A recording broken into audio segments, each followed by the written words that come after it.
It's beginning to look a lot like Christmas. Oh, let's review. Season 2 will analyze the scene. Sound sounds holly and jolly to me. Before it's over, let's begin. Bum. Bum. Again. Yes, that's right. Since the Christmas season is upon us, we thought the way to celebrate and get into the holiday spirit would be with, what else? Some holiday reviews. 12 to be exact, decoratively divided into 4 categories for your Yuletide pleasure. So without further ado, silver up those bells, light the multicolored lights, and go out and build a snowman. Yeah, that's right. As you join us for some seasonal shenanigans. Today we'll be taking a look at the first of our franchise films for this holiday season, The Santa Claus 1. Yes. So BlueDragonFive will be doing Santa Claus 1 pretty much to my dismay. This was definitely, don't get me wrong, I have a ton of attachment for this first movie, and I'm looking forward to getting into this first movie. The second two, maybe not so much, but we'll cross that bridge when we get there. Anyways, BlueDragonFive, how you doing tonight? I'm jolly. Good. Glad to see it. So, we're talking about The Santa Claus, 1994 Tim Allen Christmas comedy. This is one that definitely has a lot of nostalgia for a lot of folks. Is that fair to say? Oh, absolutely. I'd say this is probably a more mainstream equivalent. It's not even more of an equivalent. It's just it. I want to say it's like Jingle All the Way, but it's much more heartfelt than that. It's much more kind of like a traditional holiday movie, just done up in more kind of a big budget, kind of almost Disney blockbuster style, with a lot of genuine heart and genuine emotion. For that reason, I think it's so easy to identify with. Of course, you've got this whole premise of, what if your dad was Santa Claus? How cool would that be? So that in mind, BlueDragonFive, you want to start breaking this puppet down? Sure. Let me just kind of regale you in kind of the genesis of the plot here, like what the main plot is. Yes. So Scott Calvin, an advertising exec and divorcee. Scott, I need you to put on the suit. I'm sorry, I couldn't resist. Anyway, Scott Calvin, an advertising exec and divorcee, takes his son Charlie for the holidays. On Christmas Eve, after Santa slips off the roof and dies, Yes. Scott, thanks to a magical, legally binding clause, and his son's support, becomes the new Santa, which causes problems in his everyday life until he accepts his new job and, in the process, mends his current family situation. That's the movie in a nutshell. Very simple premise, very kind of Shaggy Dog-esque story. Pretty funny, given he was actually in the Shaggy Dog. Indeed. But you know what I mean, though. You know what I mean. Yes. I don't know. I just find this to be a very enjoyable kind of, not necessarily outlandish, but very fantastical kind of Disney movie. It's got a very particular appeal to it. I mean, it's sincere and humble, and I like that about it. It is absolutely. Okay, so let's get into a little bit of the background. Not a lot here. Let me start with the genesis of this movie in general. Say how it started, what it came from. So, see, there were these two comedians that were writing a script. They were Steve Rudnick and Leo Beninudi, if I'm pronouncing that last name correctly, hopefully. Point is, there are these two comedians, they're stage comedians. They figured, okay, let's write a movie. What would we do? And they have a premise of, what if we killed Santa, and what if you killed Santa Claus and you become him? I mean, it's a very bold premise for what is essentially a modern day holiday classic, if you know what I mean. Yeah, it is. So again, from that dark premise, got some black comedy, in fact, just looking at the genesis. Okay, so what if we killed Santa? You accidentally kill Santa Claus, then you become Santa. And the original title of the movie, like the working title, was Such a Clatter, until they realized, well, just to kind of instantly sell a movie, let's like working Santa Claus in there somehow. Now, Tim Allen was cast... Yeah, I'm sorry. Yeah, Tim Allen was cast from the popularity of Home Improvement. Basically, they took it to, somehow it ended. I don't know quite all the specifics of the background of this movie. Not a lot is known. It's been a while since they put the A&E biography on TV, so not a lot of details are known about it. But essentially, somehow it made its way to Disney, and Jeffrey Katzenberg gave it the approval, and he actually was able. I believe Katzenberg was the one who was able to secure Tim Allen, if I'm remembering that correctly. Tim Allen was popular Home Improvement right now, so he was kind of the go-to Disney star. And at that time, he was this is like early 90s. Remember, it takes time to make the movie. So this was I'm trying to think when Santa Claus was being made. So this came out in '94. So perhaps this was. Must have been in production around '93, I guess. That's the thing, because live-action movies take usually it's the year before. That's when they're kind of shooting this stuff. But whereas animated movies are about 3 years apart. So I imagine Toy Story will be in production. Yes, the Toy Story was in development since '91. Right. So Tim Allen was probably involved in, if I'm remembering, he was probably involved in '92. It's a little 91 or '92 is when Tim Allen was involved. Yeah, somewhere around there. So the point is, like, he was involved with the, Home Improvement got him that role, which, got him in the namesake, which of course, Toy Story is probably going well, and Katzenberg said, let's get the guy out there, so maybe it'll kind of help with Toy Story coming out the following year. Sure. That's a guess, mind you. I don't know that for certain, but of course, those are the big things Tim Allen would make his career. Because before that, though, he had to stand up in Home Improvement. That was his big draw. He didn't do any movies. This was his first starring movie role. Right, and it's kind of sad because he does really good with some of the starring movie roles that he does get, but he's kind of just fallen off the face of the earth when it comes to that. Yeah, I mean, Tim Allen, as you'll see in this movie, and especially actually through the whole Santa Claus trilogy, he actually can do also many of his movies, even some farcical ones. He can do great drama within comedy.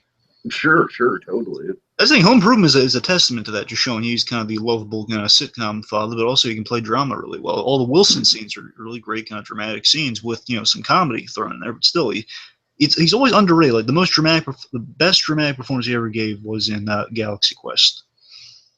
Yeah, that movie had a ton of heart to it, for sure. Also, I came about this recently, so I'll bring it up real quick. Look up on YouTube, like who is Cletus Tout, and that's Tim Allen. I swear to you, that's its name, Cletus Tout. Okay. And Tim Allen plays, I kid you not, and this is awesome. There's like one clip of it, and if you can somehow find the movie, good on you. Just check it out. I haven't checked it out myself. It's an old movie. Essentially, it's Tim Allen plays a hitman, like an assassin for hire. And there's this one scene that's on YouTube where he's like a socially conscious hitman. So he's doing the job, and he basically is kind of like put like kind of a buddy situation with he has a target he needs to kill, and in the meantime he's kind of helping him out through the course. Like Richard Dreyfuss is in the movie. They got some good names attached to it. Regardless, though, there's this one scene, it's on YouTube, where he's very socially conscious. So we see some punks spray painting like a subway or something, and he goes by him, and he's like basically. I believe they're Hispanic, if I'm right, and basically just kind of yelling at them. And it's uncensored. It's a rated R movie, by the way. So he's. But the point is, like, he's saying, back up off me, man. And anyway, so then Tim Allen saying, they call him Captain America. That's right. You know what I am? Look at the last 4 letters. I can. That's what we can do. Point is, he puts guns to their heads and tells them to draw in Sharpie on each other because the defacing property. Because such a socially conscious hitman. Tim Allen has as many shades he does not get enough credit for. For sure. Okay, point. That's really all I have for except for one more thing for background. There's actually one big revision to the script. There are many revisions, as you can imagine, with any script. There were a ton of. I think we'll have fun with the sequel because if I remember correctly, the sequel was originally supposed to be called The Escape Clause. Well, we know the last one was they went with Escape Clause. The last one. That's what I'm saying, but I distinctly remember seeing trailers for the Santa Claus 2, The Escape Clause. And we'll see. Suddenly turned it around, so we'll have to do some research into that. I'm gonna have to do some research on that because I think you might be mixing titles up, but you might be on. I might be mixing titles up, but I don't know because I want to say I know for a fact that this was before the Santa Claus was a franchise, so it wasn't 3. I remember I was surprised that there was a second one. Because I know Santa Claus 3 is called The Escape Clause, but you might be on the same. We'll see. Point is, what I'm thinking is maybe they were originally going to do the plot for Santa Claus 3 for the Santa Claus 2, but then they decided to go with the Mrs. Claus plot instead. Well, it does have Santa Claus 3 is very Back to the Future 2-esque, which is kind of it is. Anyway, it was a blessed, as you can imagine, especially with the Disney movie. There are many, rewrites and kind of, they wanted to rewrite the script. You got to bear in mind, these screenwriters, this is like the first movie they've ever done. But they went back and they did essentially. It's very funny how similar to Toy Story this is in some respects. Is that they followed all the notes. It wasn't that good. They they stripped some out. They took them liberally, and there were some good changes, some bad changes. Anyway, so eventually they arrived at the script. But here's the big change. So in the initial draft, the first draft. The way Santa Claus died wasn't that, because remember the premise is, what if you killed Santa Claus and then you become right. The idea was Tim Allen in the script, and it pretty much was written with a character that sounded identical to Tim Allen. That's another reason they were looking towards him. It just sounded like it was written for him. Not intentionally, but it just happened to be that way. Anyway, so Tim Allen runs outside and he sees what appears to be a burglar, and he had a shotgun and he shot him. Oh no! Again, it was black comedy in the premise, and that's what happened. That was the original thing. Of course, they obviously with Disney they had to change that. That would have been amazing, though. That would have been amazing. You gotta remember this movie. One more thing, just last. Oh my God! I shot Santa. You killed him. Did not? Yeah, you did. All right.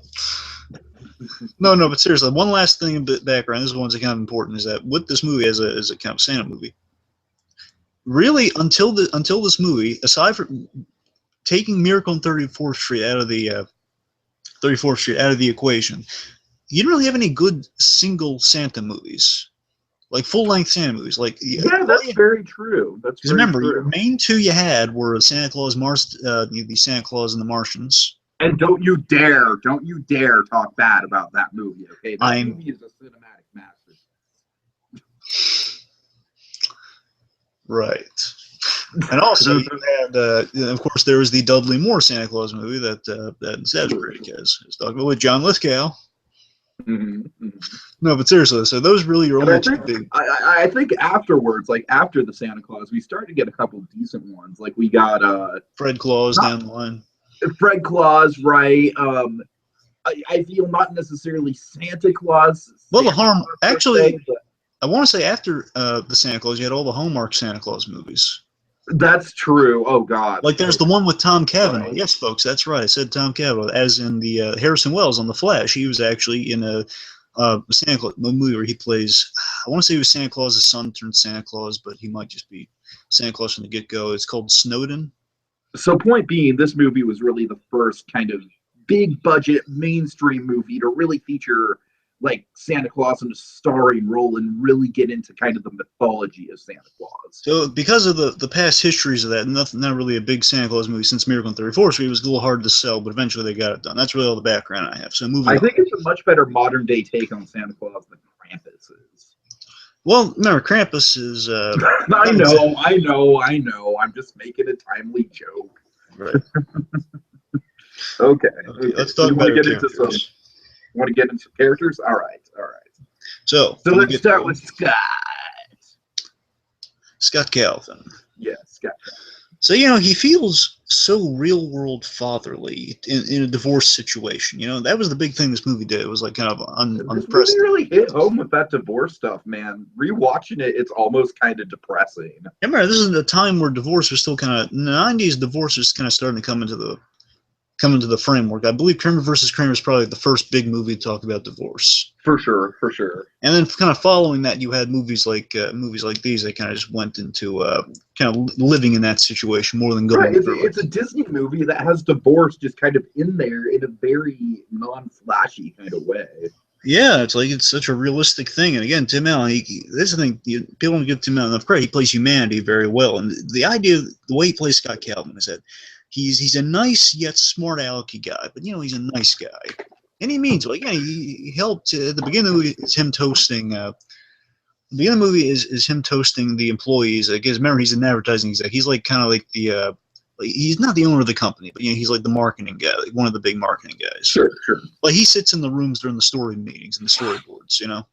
So like, yeah, he's saying, yeah, we did good work this year. And you see all these people get Christmas bonuses because of this guy in many respects. So he's a nice guy. He's a giver at his core. And yeah, he's not a bad, not a self-centered guy at all either. No, you really feel bad for him. You know, it's definitely one of those things like you've got, it's interesting because we'll talk about the other characters, but you've got the, you know, the ex-wife's new boyfriend or husband or whatever the hell he's supposed to be. You know, I think he's husband. I'm pretty sure it's husband. And he's not even that bad of a guy himself. He's yeah, Neil's fine. Unlikable of a character. Neil's fine, but obviously he doesn't mix well with Scott. And the big thing of this movie showing you in divorce, it's not a clean cut thing. There are always hostile feelings, right? Feelings of uncomfortableness around each other because you know things didn't work out for a reason. Yet you still need to be in each other's lives when you have a kid. Right. Yeah, this movie kind of tackles it in a pretty mature way. So of course, Scott's going to have some love for Laura on some respect because again they had a kid together, and there's always kind of the appreciation for you helped bring this life into existence because of our connection to each other. And you know, for that, I am always thankful. And you know, the idea with Scott is that you know he's a guy who it's like what I love about this movie is that Scott Calvin is a character who is kind of primed to be Santa Claus because really he has no. He's kind of divorced children from his life with the divorce in a way because he's not exactly he's a good father, but he's not really there because usually that's what divorce does. If one parent, no matter how many times you spin it, divorce will favor one parent over the other. But bottom line, that's what's going to happen. Just an unfortunate truth. Unfortunately, it's like whoever you live with, that's the one you're going to spend the most time with, which means you know you're going to. I believe it's the way it breaks in is Charlie lives with Laura and he visits Scott's. I don't know if they do the weekend thing, but he has visitation rights. That we know. Right. Right. So. Regardless, it's the idea that you know, he's kind of.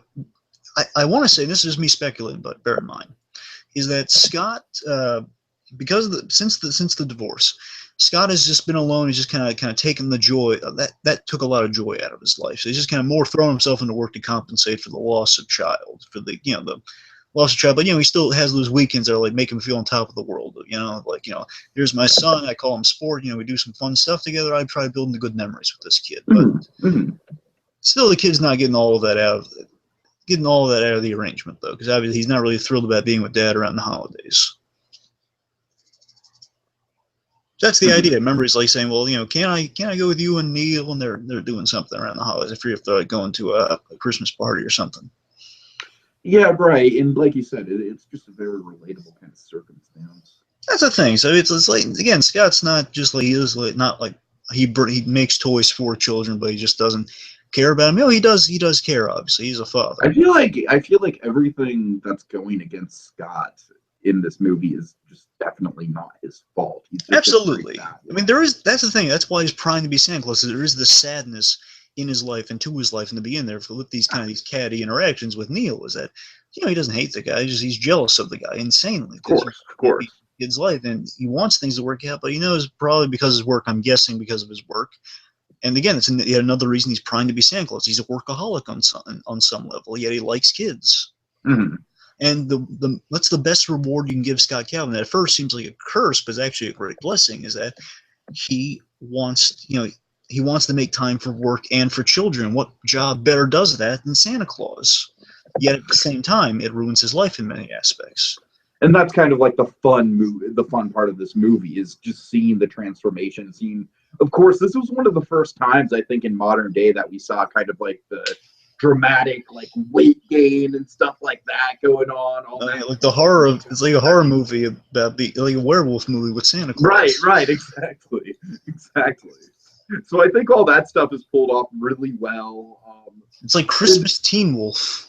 But, you know, there's this underlying tension with Scott's character that he's genuinely losing it, and we know he's not losing it. Yeah. But we also understand why everyone around him has that perception. And I got to tell you, man, it really does kind of hit home. It's not really it's not a fun message, you know, just all these people, like, in spite of him trying to be Santa Claus and trying to do such a good thing, they're just like, well, we need to put an end to this. This is dangerous for Charlie. I don't know. We'll get more into it.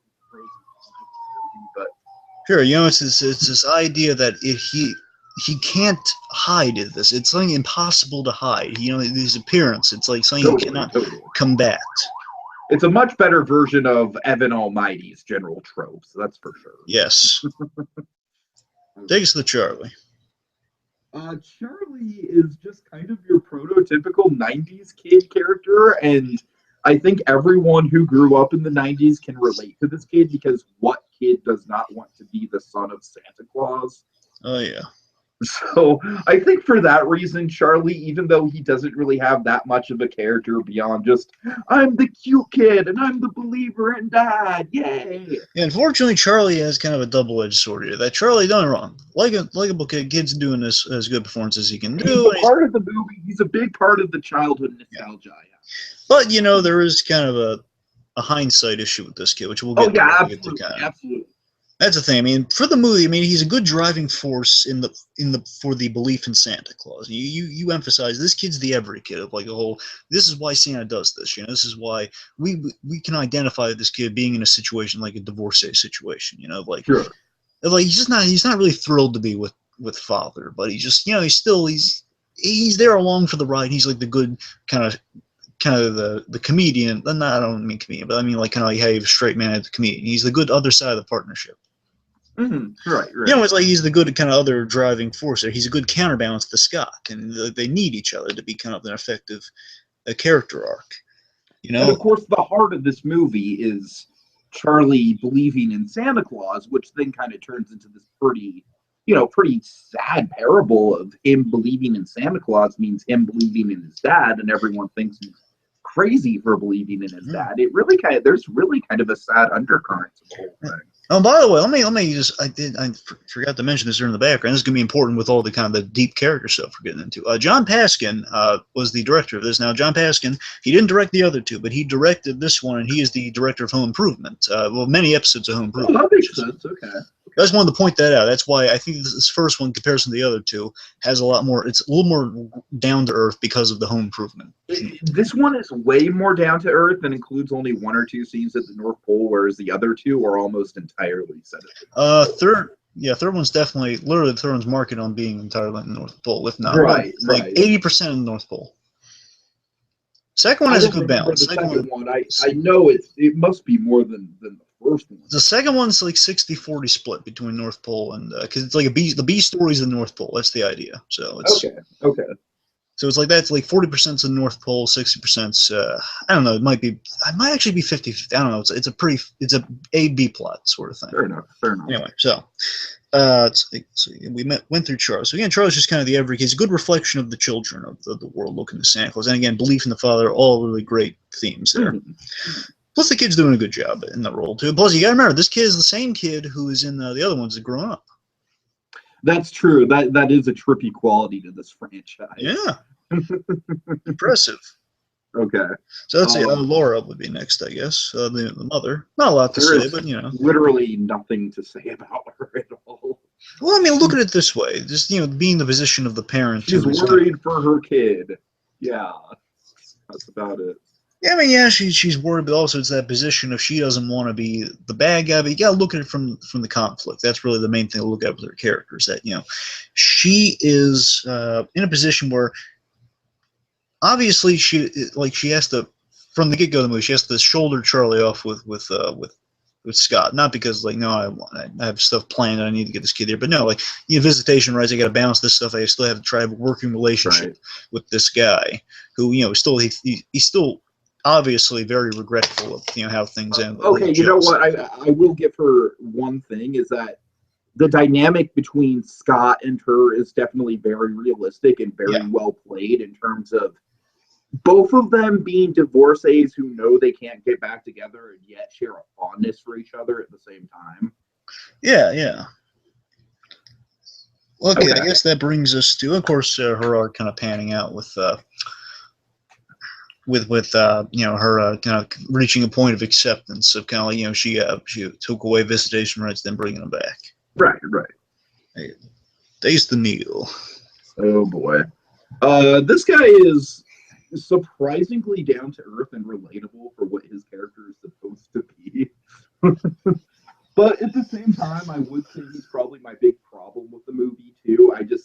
This whole thing of him just being super protective and over the top about Charlie not believing in Santa, it's a dick move. The kid's only 7, 8 years old. He's probably he's a young kid, so 6 or 7. That's what I'm saying. Like, give him at least a few more years before you just start to just dramatically just smash down his reality. I don't know. That's the thing with Neil's character. First of all, he's played with a wonderful Judge Reinhold. Right. So, you know, he's crazy. He's been in many movies. You know, the guy's kind of, you know, he's a familiar face, to say the least. And we like this guy. And, you know, you can tell he's definitely trying with this performance to make this guy likable and funny, which he does succeed at. But again, the issue's there with being with he's the idea he's the buzzkill in the room because Tim Allen needs someone to kind of like banter against. Stuff okay. Like that. Here's what's funny. I think that Phil Hartman and this guy are essentially kind of similar characters, but I think Phil Hartman is probably the less likable character, although the performance itself is more likable, whereas this guy is written to be a more likable character, but the performance itself is a little less likable than Phil Hartman. Does that make any kind of sense? Kind of. I mean, I see what you're saying definitely with Neil being, you know, written to be more likable, which is absolutely true. Whereas Phil Hartman, just because he's Phil Hartman, he kind of carries that role to something more than it should have been. Yeah, but I mean, the performance is solid on Neil too, and there we get these great moments where you can definitely tell Neil cares about Charlie. He really does. And it's like kind of the stepfather territory. You know, he wants sure. He is married to Laura. I made sure. Yeah, and you don't see, to this movie's credit, you don't see a lot of likable stepfathers or step-parents in general. So yeah. And, you know, it's like he does truly care for Charlie. Again, he loves Laura, so there's nothing really bad about this guy. But, you know, Tim Allen, you know, Scott Galvin's character, he does banter with him because this guy's, you know, he's the head doctor. You know, he's a psychiatrist, and that's why he thinks he's so evolved. I mean, like many psychiatrists, especially in movies at the very least, are like this in real life. You know, where they have their perspective and basically they kind of read into things more than they should. Now, I'm not saying that. I want to make that clear. I'm not saying every in real life psychiatrists aren't like this. I'm just saying. I mean, psychiatrists are like this. Very much so in movies, though. You're right. That's what I'm saying. Like that's the idea with this character. That you know he means well. He does, and that's why you can't hate him. And of course, this guy just always saying, "Oh, this guy, Mr. Freudian here," is like saying, "Oh, he wears the goofy Christmas sweaters," and you know, oh yeah, like Neil's a punching bag for Shaggy, which is what you need. That's what Tim Allen does best. He has these punching bag characters like Al and Home Improvement. Again, lovely character, but still, you need the guy in the flannel with the beard. Right. He doesn't really hate him. He doesn't hate him. He's just like jealous of him. Or like, this guy's he thinks he's better. He thinks he's better. Of your job on Family Feud. It's like he can tell and you can see in Neil. He thinks he's better than people. Like he has pulls when he's in the when he's in the principal's office. He's saying, "Well, you know what I think? I think Charlie needs yada yada yada," and like the amount's like banging his head and he's like you know. It's like this guy feels so entitled, like he has the degree, thinks he's better than everyone else, and hence that fits into the issue with this character, in that he thinks Charlie's ready at age 7 to not believe in Santa Claus. And it's like no, just he's trying. It's not just him saying there's no Santa Claus; it's him literally trying to point out your logic. You're a child, so your logic doesn't matter. Which is an issue. But the redeemable factor about that is that Neil is constantly, debunked by Charlie by pointing out some logic to him, and Charlie outsmarting this guy. He's comedically followed at every turn. That's the idea. Yes. So again, he's redeemable in that sense. Okay, let's move on. So real quick, Peter Boyle. I want to say one thing on him. Really, just that he's the boss in this movie. He's in all 3 Santa Claus movies. It's unfortunately, Santa Claus 3 was his last film, and he's a good actor. And that's unfortunate. That is unfortunate. And I think that's for the sake of unfortunate than the Small Soldiers thing. Oh yes, of course. Peter Boyle, again, one of TV's most beloved fathers, and he's in the top 10. Peter Boyle. Yeah, without question, sure. Yeah, Frank Barone on Everybody Loves Raymond. Points. Peter Boyle, and of course, young Frankenstein, just for some other roles there. But Peter Boyle. Here is what I want to highlight is one scene. He plays kind of the concerned boss for mine, like the boss that kind of respects the employee, like the guy's achieved something. He says, "What's wrong with you?" He just has like a genuine sense of like, "Oh man, I'm worried about this guy." Yeah, I'm saying even like in one scene, he kind of communicates like, this guy's not like the ordinary guy. He's infusing someone with this performance. I would say this role is just kind of like a complete subversion of like the cigar chomping, like Mr. Slate style boss. Yeah. And of course, he gets much better in the next ones. He actually gets a mythical character to play, which is awesome. Right, right. It's kind of funny. Yeah, they want to keep him around so much. They said, well, let's make him Father Time. It'll be fine. And it works. Sure, I mean, why so not? much, Why not? Seriously, he's so much cooler as Father Time. I know. He is. Okay, so let's see. Bernard, probably should talk about him. Bernard's great. He has very little screen time, but he is definitely one of the elements of this movie that like sticks out like a sore thumb in my childhood nostalgia. Tiki, real quick, you need you to like kind of stay centered around the microphone. You kind of. Are you okay? Yeah, I'm fine. I'm just saying when you kind of drift to the right like that, it's hard to hear you. Okay, well, if I stay here. Yeah, like here or to the left, you're fine. Okay. Anyway, I'm sorry. I was saying Bernard. You were saying you had childhood nostalgia. Well, I'm just saying Bernard is definitely like the figure in this movie where when I think of this movie, as I watched it as a kid, Bernard was probably one of the most memorable things about it. I guess specifically because of the fact that like this movie, more than a lot of movies when I watched it as a kid, I could relate to the Charlie character. I could relate to just the whole thrill of like, oh my God, my dad's Santa Claus, you know, just that whole scene, just that whole idea of going to the North Pole and everything, having that wonderful night. So I think the Bernard character he's played really well. You know, he's played as like a super nice guy, but still very by the books and very matter of fact at the same time. Yeah, he is the number one. He's the head elf, and the idea is, of course. Think about the interesting part of his role, Tiki, is that Bernard the elf, he has to see essentially, and I'm not really a big fan of the show. I don't really watch it that much, but not because I just don't have time for it. He's got a Doctor Who syndrome. There's always a new Santa Claus. Right. It's that he has to deal with if he can't get too attached to these guys, but he just has to hope for the best, and he's the one who has to prime and prep them for the next Santa Claus. It's a big role to take on. He's the ambassador. He has kind of a dark role in himself then, because it's like I said, we just keep going back to this whole premise of killing Santa, and he's kind of like the embodiment of that. Like you said, he can't form these emotional attachments. Yeah, it's like the Santa Claus reincarnation cycle, you know. Oh boy. Okay, let's see. Let's just say Judy and by proxy the rest of the elves. I think it's memorable the fact that they just chose to do them as little kids. I think it gives the movie. It's not necessarily the most high tech thing to do or anything like that, but it's a very simple directorial choice that gives the movie a particular charm. Out of all the elves, there's always kind of a main elf per movie. Oh yeah. Here you got Judy, and I got to tell you, I really like Judy. Remember, she had the funny bits in the trailers and everything. Of course, it's one of the big laughs in the movie where, it's mentioned, elves being many hundreds of years old, and Scott says to her, I love Tim Allen's his rapport with the children, with the elves. Just kind of, again, he just treats them like adults, and that's what you want to do with an elf. That, despite the look of the child, is a fully grown person. He says, well, you look good for your age. She says, oh, thanks. I'm seeing someone in the wrapping. Which just cracks. And of course, Tim Allen gives the perfect reaction of like, okay. It's hilarious. And again, Judy was kind of a good head elf to have. And it's a shame with the movies going over the spanning years, they can't use the same elf characters. You can only go for something close to it because they have to recast the children. Right.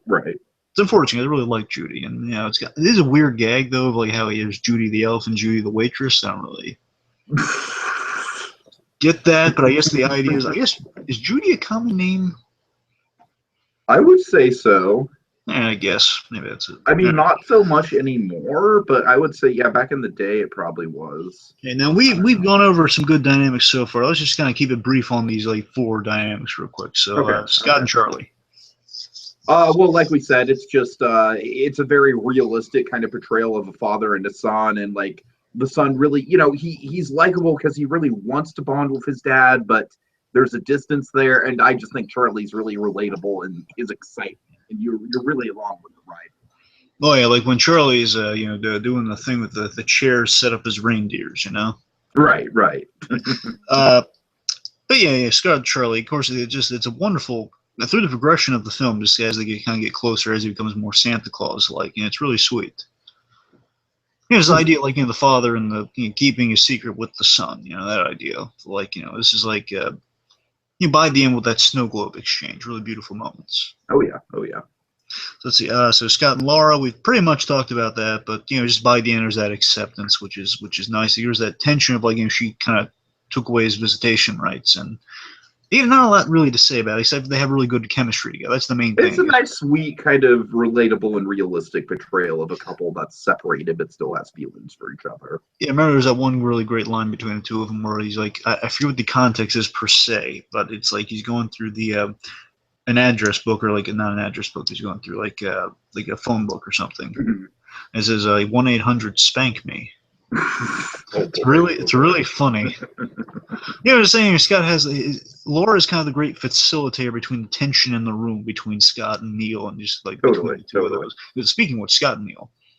Scott and Neil. Well, we'll get into it a little bit with my pros and cons, but I think Neil is a little bit overly zealous about some of this stuff. And it's a great comedy combination because Scott can easily kind of make fun of Neil, and and Neil is the spirit when he knows he's not really threatened by Scott, but now he's starting to be threatened by him because, well, how can you compete with Santa Claus on some level? Of course. It's a fun dynamic, and of course Scott by the end of it, it's like less as he becomes more jolly and more of a good person. He's not that he was a bad person at all. I'm just saying he becomes more jolly, more kind of like he's more world-minded by the end. I really do like the moment at the end of the movie where Scott kind of begrudgingly accepts Neil as part of the family. Yeah, that's the thing. It's like that great moment where it's like him realizing, well, again, now being kind of the jolly Solomon that Santa is, just kind of realizing, well, you know what? I usually berate Neil. I make a joke at him because I'm kind of jealous guy. I'm not really crazy about these kind of guys. But you know what? For my family's sake, I must accept him. And on some level, I know he's not a bad guy. I'm just going to put away the sarcastic barbs. I'm just going to accept Neil. It's a nice sweater. Something like that. And you know what? He's going to be going out with Elizabeth Mitchell in the next movie anyway, so I don't think he's suffering a major loss there. I think he'll be just fine. Yeah. Okay, so then we just Scott and the elves, as I mentioned. He has some good back and forth. But again, she's treating them like adults. And at first he treats them like children, which is still pretty sweet. And of course, as he progressively, and this through the whole trilogy too, he treats them more like fully functioning adults. It's awesome. Yeah, it's a good kind of arc that they have throughout the trilogy. You're right. No, like in the beginning, as I mentioned, the scene with Judy kind of treating her like a kid at first, and then he realizes after that wrapping paper line, oh wait, they're not kids. Yeah. Okay. I guess we get into some favorite scenes, which we did not go over before we went on air. Well, now the people know that. Yeah. Oh. So much for winging it. Okay, let me start off then. So, okay, start off. One of my favorites. I love the whole kind of the premise, but particularly the trip to Denny's. The trip to Denny's. Okay, that was kind of one of my honorable mention favorite scenes. So okay. I'm glad you're taking that. Okay. So, the trip to Denny's is, first of all, is the premise of, again, Tim Allen is kind of known, especially on Home Improvement, for kind of all the burning something or like destroying something. So he burns the turkey, and I just love when they get to Denny's. First of all, I just love the humble sincerity. Like, this is a Christmas experience you never really see that much. This movie legitimately taught me the fact that Denny's is always open. Yeah. It taught me that. It's so great because this is a Christmas experience you usually don't see. You're used to, like, okay, the full course dinner, the family members, it's like at Christmas. That was really lonely. Like, this is the kind of Christmas I can relate to. I haven't experienced. I'm just saying this is like a day-to-day thing. Me and my father, as a kid, we always go to restaurants, just the two of us. Right. That sort of thing. It's that kind of experience which I really have always identified with this movie, of just kind of going, to a place with your father, eat dinner. It's sometimes of course, there's all those Japanese businessmen there just causing a ruckus. Which is funny, but of course, I love they mentioned Dad burnt the turkey. Ah, yes, we have the section over here for that. And of course, you see the guy across from like the guys with the bandaged hands just waiting, with their kids, and it's a hilarious idea. Just many other people burning the dinners at Denny's. Right.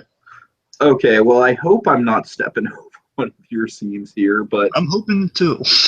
Okay, well, I just think the entire, just the first trip to the North Pole, not necessarily, you know what, I'll narrow it down. I just love when they're, when Tim Allen's in his red PJs, and I love the idea of the room with the puppet theater in the room. I've always thought that was really cool. Oh, yeah. The Punch and Judy, like the room full. And by the way, there is a subtle idea that over the years, remember, all those toys are on the block where they can be given away for like the Christmas season. So the idea you don't see them in the third movie, so they may have been given away as gifts. Right. I know I think the movie draws you into this whole idea that Tim Allen is Santa in a really kind of magical sort of way. I love the idea of them falling asleep at the North Pole and then waking up back at their regular house and having memories of this experience. Just for some reason, that just really always resonated with me as a kid. It was very powerful in terms of like, you know, how you like, oh my God, I could just only imagine having this kind of an experience. Oh yeah. Because when you're a kid and you're watching this movie, the idea of a Santa Claus at a North Pole and stuff like that is still a very tangible thing. And this movie came out when I was still very young.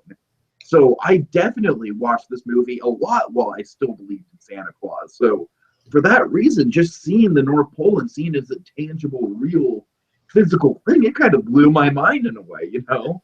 Well, operating a little bit in reverse here. Okay. Building to that moment was one of my moments. Okay.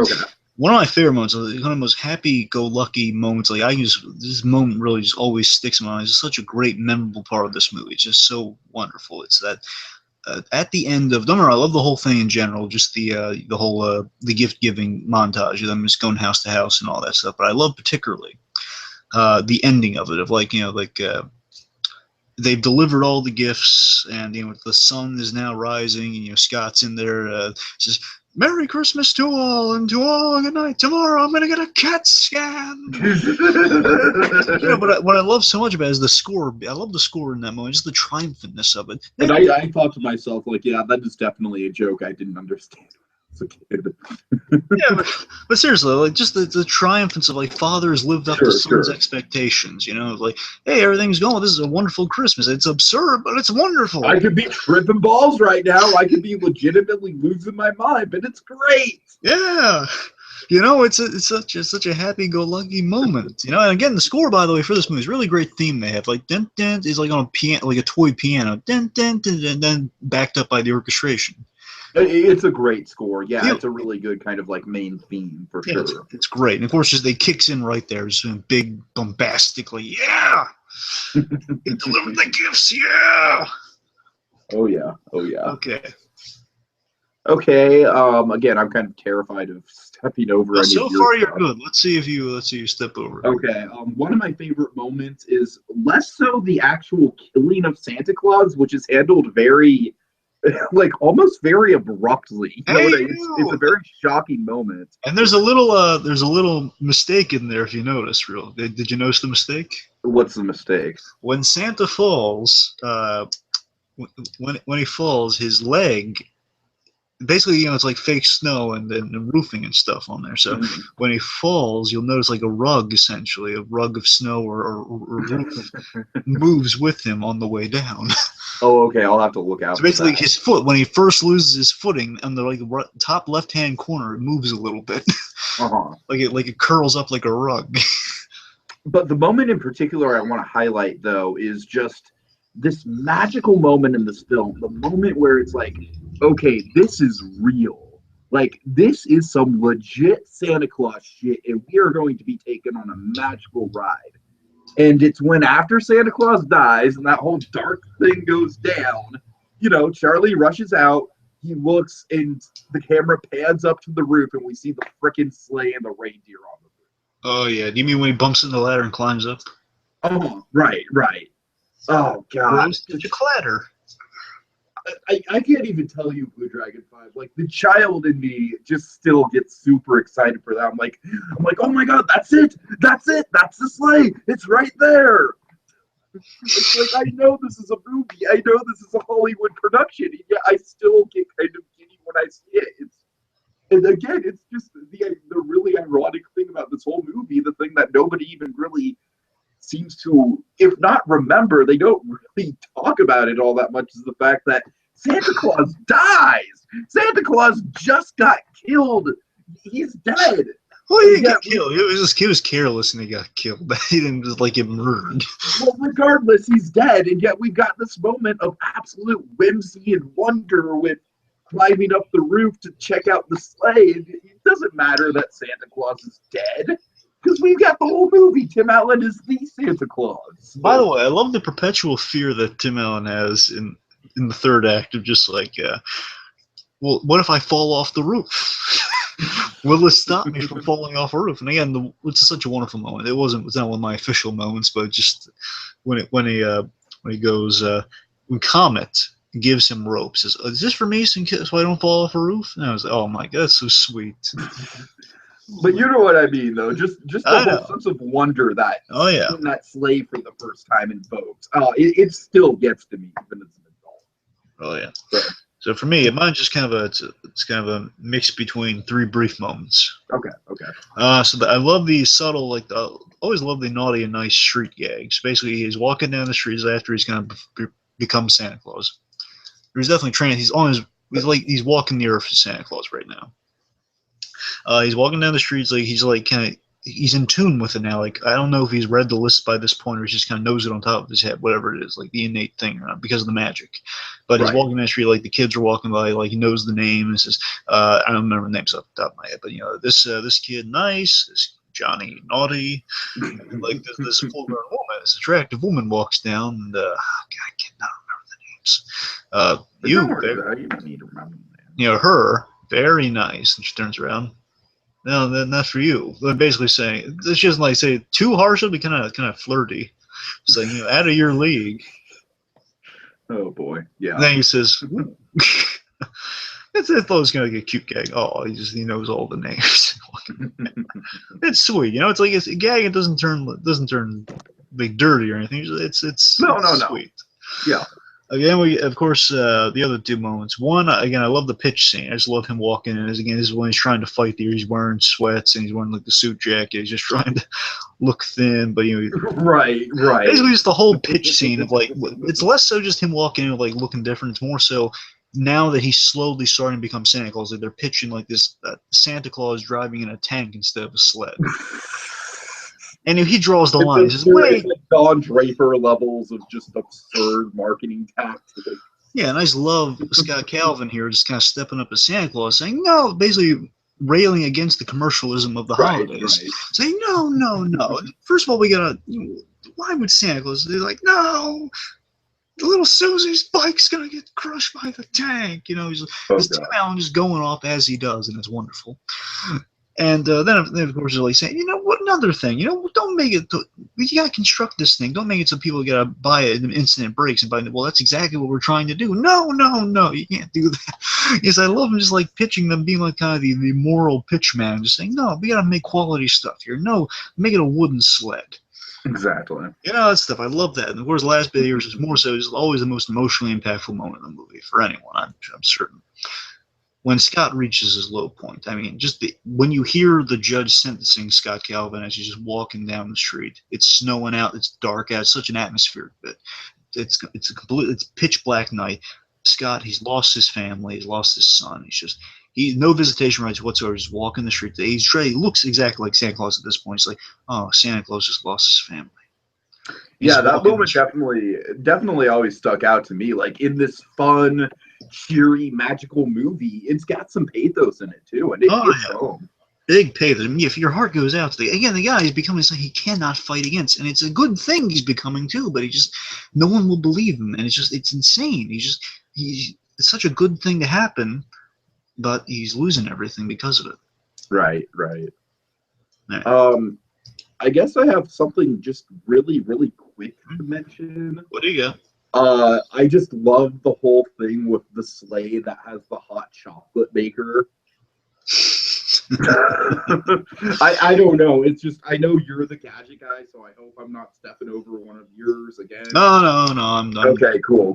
But it's so cool, man. And this movie just really gets inventive with stuff like that. It's like, it's like abbreviated for like Cocoa Maker or something like the CO. Oh God. But it's great. It's like, it's like that's something that Santa totally would want on his sleigh. It's just hot chocolate on the go. You know what I mean? Yeah. Okay, so I can't really think of a main scene. I just think that whole image. No, it was the third act. It's when he's he's going around. Okay. So Okay, do you so have anything else? No, let's break down. Let's go to the list. Let's go to the naughty and nice section here. Let's go to our pros and cons. Otherwise, start with the nice. Okay, so I would say it's fair to say this movie was almost a little bit of a game changer when it Oh came yeah, to the spring holiday film. remember it was kind of the first kind of sincerely good kind of Santa Claus centric movie aside from Miracle on 34th Street. Totally, totally. Definitely the first modern day take. It's the first time we've seen anything like Santa and his, in the sleigh and the reindeer and stuff, all fully realized flying around and kind of like using early computer effects and stuff like that. And we don't get "Twas the Night" without this movie. Exactly. Oh God, no. Like we don't get Bryan Cranston still trying to steal Christmas without this movie. I really need to see that. Damn. I really want to believe, to folks. Believe us, we really want to talk about that. We've been trying to squeeze in for 2 seasonal shenanigans now, but we just can't find it for free. Emphasis on free. If you could find a source, by all means, let us know. Bryan Cranston trying to steal Christmas. So it's a nostalgic classic that he hasn't seen yet, and I have big ties to it. You know what? I'm sure I've probably seen it at some point. It's a Disney Channel thing. Thing is, I mean, it's. I am sure I have seen it at least one time in my childhood. That much I can say almost for a fact. But again, we don't. You don't have that movie without this. You need no. And again, a part of me really wants to say this movie kind of opened it up for even all the Hallmark movies about Santa Claus. It really did open the floodgates, and also kind of like in a weird sort of way. Also, we had like Bad Santa, which of course is a totally different movie than this. But still, it's a Santa Claus marketed movie. Right. That worked. It was viable. Mm-hmm. Skinny Santa. And I think this movie just has a really good mix of like heartwarming, pathos to it, while at the same time maintaining the fact that at the end of the day, it's a fantastical holiday comedy. Right. So again, it's a new creative take, with stuff like, the young elves. The big thing for me, I kind of love this sort of stuff in movies, especially movies. I always kind of go with the example like Catch Me If You Can, the evolving method stuff, like just seeing how things are done and kind of seeing just so you can buy it. So like I love the how in this case for Santa Claus. Like, it's the way you've never seen Santa Claus deliver gifts before. It's so interesting. Mm-hmm. It has like the magical bag, like, enough magic and enough practicality built into it. So like he lifts the bag. How does he deliver gifts to all the houses? Well, he just grabs the bag. The bag does the job. Lifts him up there, lifts him down that chimney, turns him into Jello. It does all this stuff, and it's like it's an infant bag. It will be empty when all the gifts are done. So it's a wonder. It's a really great use of magic with Christmas. Totally. Of course, like the reindeers with like real personality, like Comet. It's something there. He's like giving the reindeers like some personality, some personability. Usually, it's like, okay, guys, just they're the Usually, Rudolph is the only one that has a character. Yeah, it's like you don't really think of them all having kind of like these distinct kind of things. Exactly. Don't know, the rest of the Santa Claus movies don't exactly give all of them personality, but still, just giving a reindeer personality was kind of an innovation. Just kind of aside from just your. Well, it's kind of like how in Jurassic World you have those raptors, but then Blue is like kind of like the main personality of the raptors. Yeah. Yeah. So again, this movie it feels like a classic, and as I mentioned, Tim Allen. I think it is a classic. Yeah, Tim Allen, he plays a great enlightened Santa Claus. I mean, you get to see the progression of him. It's like not him just like getting cursed with Santa Claus, him learning from this experience. It's him. Totally. He plays a great kind of enlightened Santa Claus, a guy who's become smarter and become more kind of, more personable. Totally. As I mentioned, it handles the realities of divorce very well. We get some funny transformation gags. Yeah, like I said, I don't think we would have stuff like Nutty Professor quite as soon as we did without this movie. Yeah, bear in mind, not the Jerry Lewis. Not the Jerry Lewis. I'm sorry. Sorry, not the Jerry Lewis version, the Eddie Murphy version for the kiddies at home. Of course. But you know what I mean. It paved the way with those kind of like fat suit style effects. Oh, yeah. But you got to remember, so speaking of which, the effects, I think the only effect that maybe doesn't look as good is just the initial, again, bear in mind, I'm just trying to think I remember how this really looks. The initial, like when they're driving alongside the car in the sleigh. Yeah. Totally. Like with the exception of that. Screen. With the exception of that, again, for the majority of it, it looks good. I'm just saying it's the initials. Again, it's the even first that, movie. you know what? Even stuff like that I find charming because you just don't see that kind of filmmaking nowadays. Everything's become so finessed. So I think it's charming to see kind of like the old blue screen style. Yeah, that's the thing. I mean, even for its time, it was very impressive. Exactly. I think this movie is kind of like a transitioning point between kind of like old school and very new school ways of making movies. But more impressively, the practical stuff is fantastic too. Just like the makeup effects on Scott Calvin, how they pull off. Like, remember, they had to make a really good synthetic looking gut. Like when he goes. That's what I'm saying, man. That's what I'm saying. And of course, just the hair. Be in a fat suit without it. And of course, just the hair effects too, like the hair growing, the dye and stuff. Like when he tries to dye his hair, shave his beard off, just grows like that. It's a good effect. Yeah, good stuff. Good stuff. Okay, let's see. My transformation, as I mentioned, the Santa bag really awesome. The gadget guy in me loves the Santa bag. Oh yeah. Also, the rules to Santa, the rules and the legalities to Santa Claus. That's a big element of this movie. That's really great. It's kind of the logic of Santa Claus. And of course, they'll touch on that even further in the sequels. Of course, but still, the idea of the movie is called Santa Claus. That's how Bernard tries to explain it to him. You know lawyers, right? You know how that works. Yeah. Well, it's a clause. So you picked up the card, you read it, you put on the suit and the jacket, and so you're the big guy. It's magic with rules that are simple enough to buy, and that's why it works. You get days off until like the last couple months, like around basically you get until after Thanksgiving. So you get until Thanksgiving, and you get up there, and you're basically that month. It's all been worked for you until again the movie's kind of retooled that a little bit, I think. Like technically, Santa Claus, at least a new guy for the first year, he has time off initially. Then at points, like he has all these boxes of lists get sent to him. This huge, the FedEx guy brings like 80 million boxes of lists, which is hilarious and really nicely packaged. By the way, I just want to mention that really nicely packaged. I think Amazon could learn a thing or two. Yeah, just all the legalities of Santa Claus. It's so great. Mm-hmm. Also mentioning it's mature subject matter with magic and whimsy applied to it. It's kind of a grounded setting. With that stuff there, and it's like also a very nice production design. Very good production design indeed.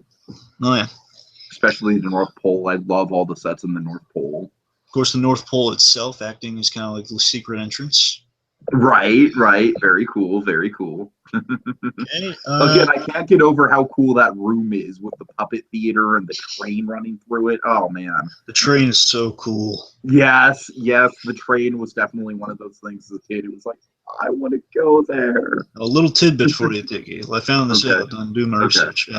Charlie, the actor who plays Charlie, he was climbing a rock or something like a day before production started, and he knocked his 2 front teeth out, and he had to go to the dentist and get like a old plate put in or something.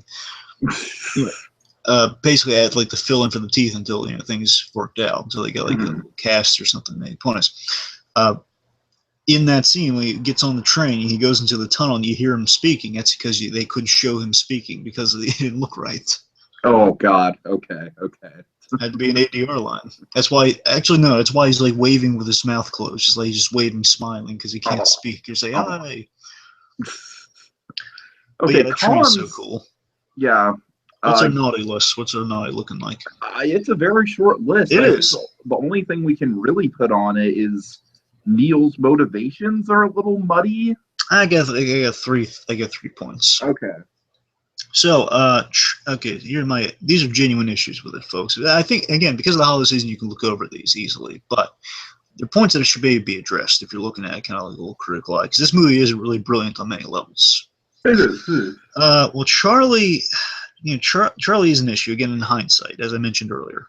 In hindsight, but I have so much nostalgia with that character. That's the thing. You give him an easy pass because the main argument for this is that he's a kid, and that's he has realistic kid reactions, which is why you give it a pass. But in hindsight, he's a realistic kid. He's realistic in the fact that when I was a kid, I related to him very much so. But here's the issues with him, though, just from a big standpoint, is that Charlie's played as if he can't follow simple instructions, or he can't really perceive reality. Right. Which is an issue. I mean, and again, you don't really. Again, it's a simple refuted argument that he's a kid. You know, and it's a realistic thing a kid would do. But still, it's like it's played making him look dumb. You know, it's like he can't like father. Scott Calvin, he instantly outlines, okay, well, listen, let's keep this between us, or, this is going to be hard to buy. People won't believe this. He's making very clear statements to the kid. Anything I think a kid would be able to buy. Like, okay, here are the rules. You don't break this.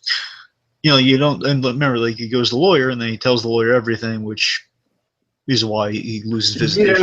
Yeah, that whole bit with telling the lawyer everything is kind of, I mean, it's as much as I love the scene where it's like he's kind of coaching the reindeer, it's because he's so obvious with the secret. It's not really a secret. He kind of gives everything away. And of course, the school scene, it's realistic, don't get me wrong, but it's painful in hindsight. When he says, "When my dad's Santa Claus," and it's a realistic thing, but still, it's a little hard. Looking at it critically, it's a little hard to buy. Like, he really couldn't follow just the simple, like, if your dad was Santa Claus, that'd be a secret, or else every kid would want. Well, I guess it's either every kid would want to know or use that to their advantage, or again, other people might be interested in this and might take them away from you. Those are kid responses there. Yeah. That's an issue. But again, that one easily glazed over with the fact he's a kid, and that's what a kid would do in that situation. So. Yeah, I don't have a big issue with it. Okay, here's actually a big issue. This one is a problem. Okay. The kidnapping misunderstanding. Yeah, just a bit. It's a thing. You need stuff to move the movie on. I get that, but the misunderstanding is very forced. It's like they have to have it in there. It's like, so we get no. I love the idea that Santa Claus is a wanted man around the holidays. I love that idea. It's also very Miracle on 31st Street. Yes, 34th. 34th. You're thinking Recess, Steve. You're thinking Recess. Darn you, Recess. Don't darn Recess. They had nothing but bring us joy. No, but seriously though, see, the issue with it is love the whole, like, the montage of them looking, like, identifying the Santa Clauses and, like, doing the sketch arts, like, finding a Santa Claus around Christmas time. It's hilarious. It's great. But again, the reasoning for it, though, is the big problem is that, basically Scott Calvin makes a really bad call. He doesn't tell Laura that, Charlie's going with him or something, because again, he doesn't even have visitation rights, which means it's a big problem. I don't think that is the problem. You're right. It's like, as sympathetic as we are towards Scott, he does very irresponsible. He's clearly in violation, and it is clearly irresponsible. Yeah, I'm with you. It's in violation, but more so, it's just like, as Santa Claus, as the enlightened Santa Claus he has become, he should know this is a bad call. Sure. That's the issue. But no, Charlie did prove his usefulness, though, because he came with a lot of the sleigh modifications. He did. So, again, I mean, it's a mixed bag, but again, speaking of mixed bag, this one's not really an issue, it's just kind of a taste thing. I'm just really always mixed on this next point. Okay. I'm always mixed on the Elf Squad. It's kind of in the same vein of the misunderstood, the kidnapping misunderstanding. So the Elf Squad prison rescue, it's such an odd obstacle. It's not bad, but it just feels like so. It's definitely something where, when I was a kid, I saw, like, I thought it was nothing but awesome. I was like, yeah, the Elf Squad. Yeah, looking back, I'm like, yeah, it's a little corny. It's a little corny. Yeah, it's a little corny. That's the thing, I mean, compared to the Elf stuff in the other movies, it's not as good. No. To be fair, it's hindsight, and that's improving that technology and stuff. That's why the elves were a little better in the following movies.